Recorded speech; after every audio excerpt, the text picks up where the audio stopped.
Hello friends, welcome back to my channel success classes by Deepa ma'am. Friends, आज हम पढ़ने वाले हैं आदिकाल का वर्गीकरण।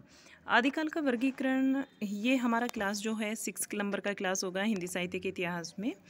और ये वाली क्लासेस आपके UP TGT PGT LT grade और डीएसएसबी के लिए बहुत ही बेनिफिट होने वाली हैं। चलिए फ्रेंड्स, स्टार्ट करते हैं।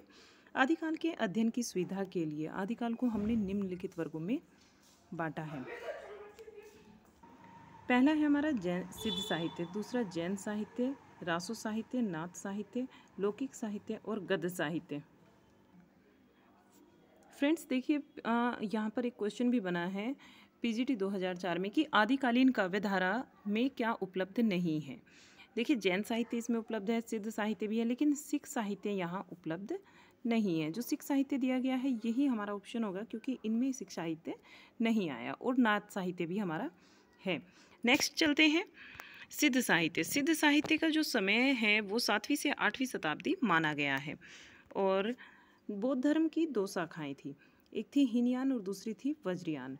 वज्रयानियों को ही सिद्ध कहा गया। सिद्धों ने बौद्ध धर्म के वज्रयान तत्व का प्रचार करने के लिए जो साहित्य जनभाषा में लिखा है वह हिंदी के सिद्ध साहित्य की सीमा के अंतर्गत आता है। राहुल सांकृत्यायन ने 84 सिद्धों के नामों का उल्लेख किया है। यहाँ हम 84 सिद्धों को देख लेते हैं। लुईपा, लीलापा, वरुपा, डोम्बीपा, सबरीपा, सरहपा, कंकालीपा, मीनपा, गोरक्षपा, चौरंगीपा, विणप्पा, शांतिपा और तंतीपा, चमरीपा, खड़गपा, नागार्जुन, कर्णहपा, कर्णिपा, थगनपा और नारोपा। सीलपा, तोलीपा, छत्रपा, भद्रपा, दोंखीपा, अजागीपा, कालपा, धोम्बीपा, कणकपा, कमरीपा, डोंगीपा, भेदपा, कुकरीपा, कुचपा, धर्मपा, महीपा, अचिंतीपा, भिलहपा, नलीनपा और भुसुकपा, इंद्रभूति, मेकप्पो, कुंठलीपा, कमरीपा, जलंधरपा, राहुलपा, घरवरीपा, थोकरीपा, मेदनीपा, पंकजपा। आगे देख लेते हैं। घंटपा, जोगरीपा, चोलुकपा, गुंडरीपा और निर्गुणपा, जयंतपा, चरपटीपा, चंकपा, भिकनपा, भलिप्पा, कुमरीपा, चवरीपा, कलवरीपा, कंतलीपा, धुलीपा, धरीपा, कलालापा, किलप्पा, सागरपा, सर्वभक्षपा, नागदुबोधिपा और दरिकपा, पुतलीपा, पनहपा, कोकलीपा, अंगदपा, समुदपा और भलिप्पा। देखिए फ्रेंड्स, इसमें कुछ ना योगिनी भी हुई है। 84 सिद्धों में कुछ योगिनी भी हुई है, हम उनको भी थोड़ा यहाँ पर देख लेते हैं। ये तीन ही योगिनी हैं, मणिभद्रपा, खनकलापा, लक्ष्मीकरापा। 84 यहाँ पर एक क्वेश्चन भी बना है 2021 में, टीजीटी 2021 में, कि निम्नलिखित में से कौन सा सिद्ध परंपरा की योगिनी में नहीं बल्कि योगी है। किसका नाम, मतलब कि योगिनी नहीं है, कौन नाम से वो योगी है, तो वो है पुतलीपा। पुतलीपा नाम से हम पढ़ेंगे तो ऐसा लगेगा कि कोई योगिनी है, लेकिन ये एक योगी है, सिद्ध योगी है। बाकी तीनों नाम आप जानते ही हैं, मणिभद्रपा, लक्ष्मीपा, खनकपा, ये तीनों ही हमारी योगिनी हैं। आगे देख लेते हैं। ये कुछ इम्पोर्टेंट पॉइंट्स हैं जो मैंने वन लाइनर में नोट किए हैं, आप भी इनको नोट कर सकते हैं, ये बहुत ही इम्पोर्टेंट है। सिद्ध साहित्य जो है वो सरहपा से ही इस साहित्य का आरंभ माना जाता है। किससे आरंभ माना जाता है? सरहपा से ही आरंभ माना जाता है। देखिए, 84 सिद्धों में जो प्रमुख सिद्ध थे, सरहपा, सबरपा, कणहपा, लुईपा, कुकरीपा और एक हमारे डोम्बीपा, एक है डोम्बीपा। इसको थोड़ा छोटा कर लेते हैं, डोम्बीपा। सिद्धों ने वर्णाश्रम व्यवस्था पर तीव्र प्रहार किया है। किस व्यवस्था पर? वर्णाश्रम व्यवस्था पर। और इन्होंने संधा भाषा शैली में रचनाएं की हैं। इसमें पा शब्द जुड़ा हुआ है। पा किसका सूचक माना जाता है? आदर का सूचक माना जाता है। आगे देखिए, सिद्ध कवियों के द्वारा प्रयुक्त भाषा को क्या कहा जाता है? संध्या भाषा कहा जाता है। सिद्धों का संबंध वज्रयान शाखा से है। किससे है? वज्रयान शाखा से है सिद्धों का संबंध। अब आगे जो हैं हमारे सिद्ध कवि हैं, कुछ इंपॉर्टेंट कवि हम यहाँ करेंगे, पूरे 84 नहीं करने वाले, लेकिन कुछ इंपॉर्टेंट हैं जो करने बहुत ज़्यादा ज़रूरी हैं, उनको हम यहाँ देख लेते हैं। चलिए, पहले नंबर पर आते हैं सरहपा। सरहपा 84 सिद्धों में सर्वप्रथम सिद्ध कवि माने जाते हैं। फर्स्ट, सरहपा को सरोज वज्र या राहुल भद्र इत्यादि नामों से भी जाना जाता है। सहज यान के प्रवर्तक कौन है? सरहपा है, और टीजीटी में ये क्वेश्चन भी पूछा जा चुका है। प्रथम सिद्ध सहज जीवन पर बहुत बल देते थे, इसलिए इन्होंने सहज यान का प्रवर्तक कहा जाता है। इसलिए इन्हें क्या कहा जाता है? सहज यान का प्रवर्तक कहा जाता है। राहुल सांकरतायन जी ने क्या कहा? सरहपा का जो समय है कि वो इनका समय 769 ईस्वी माना। कितना ईस्वी माना? 769 ईस्वी। और इनका प्रमुख ग्रंथ, सरहपा का जो प्रमुख ग्रंथ है वो है दोहा कोश।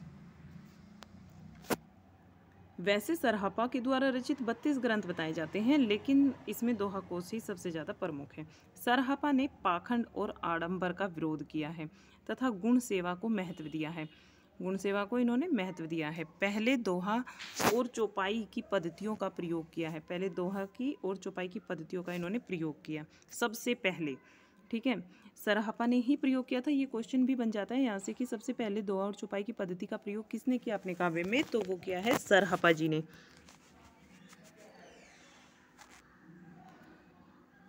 सरहपा हिंदी के प्रथम कवि थे। सर यानी कि बाण बर्छी बनाने वाले की कन्या के साथ विवाह करने के कारण ही, देखिए, सर बाण बर्छी तीर बनाने वाले की कन्या के साथ विवाह करने के कारण ही इनका नाम पड़ा था सरहपा। इनकी भाषा तो हिंदी ही है, उस पर केवल यत्र तत्र अपभ्रंश का प्रभाव हमें दिखाई देता है। आगे देखेंगे हम। प्रथम सिद्ध कवि हुए हमारे सरहपा, और दूसरे नंबर पर आते हैं सबरपा जी। सबरपा, इनका जो जन्म है वो 780 ईस्वी में हुआ, और सरहपा का राहुल सांकरतायन ने कब माना? 769 ईस्वी। ये क्षत्रिय कुल में पैदा हुए थे। इनके गुरु का नाम था सरहपा। सबरों का सा जीवन व्यतीत करने के कारण ही इन्हें सरहपा कहा जाने लगा। सबर क्या होता है? एक वन्य जनजाति है जैसे, या फिर आप इसको भील भी बोल सकते हैं। इनका जो प्रमुख ग्रंथ है वो है चर्या पद। अब हम पढ़ने वाले हैं लुइपा। ये तीसरे नंबर पर आते हैं। लुइपा के गुरु का नाम है सबरपा। लुइपा के गुरु कौन थे? सबरपा। और सबरपा के गुरु का क्या नाम था? सरहपा।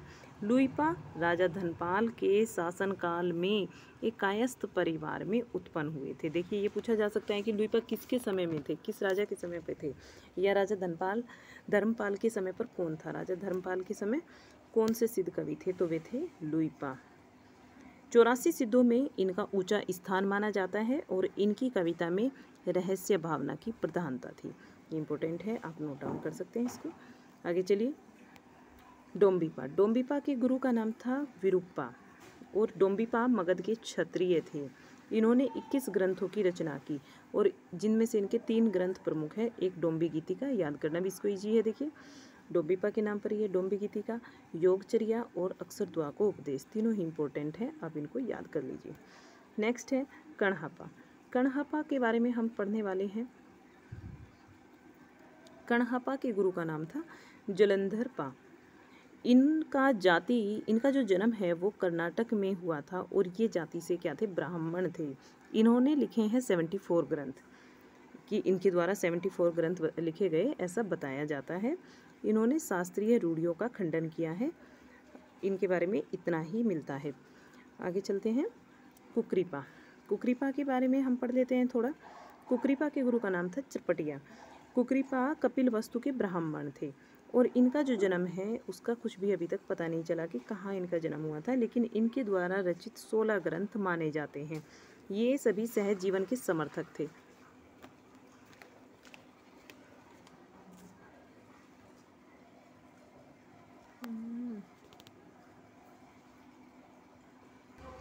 ये सभी सहज जीवन के समर्थक थे। सिद्ध साहित्य के लिए कार्य करने में सबसे बड़ा योगदान जो है वो राहुल सांकरतायन जी का है। अब हम देखने वाले हैं आचार्य रामचंद्र शुक्ल के द्वारा लिखित कुछ कथन। ये इम्पोर्टेंट कथन है इनका, और कई बार तो आपकी परीक्षा में पूछा भी गया है। 84 सिद्धों में बहुत से मछुए हुए, चमार हुए, धोबी हुए हैं और कुछ कुम्हार हुए हैं। यहाँ 2 बार चमार आ गया। कुम्हार हुए, लक्कड़हारे हुए, दर्जी तथा शूद्र कहे जाने वाले थे। अतः जाति पाति का खंडन तो वे अपने आप ही थे। ये कथन किसका है? ये राहुल सांकरतायन जी का कथन है और इम्पोर्टेंट कथन है। इस पर आपको स्टार लगाना होगा। जिन कवियों की पहले चर्चा की गई है उनका साहित्य ही हिंदी के सिद्ध का साहित्य के लिए गौरव का विषय है।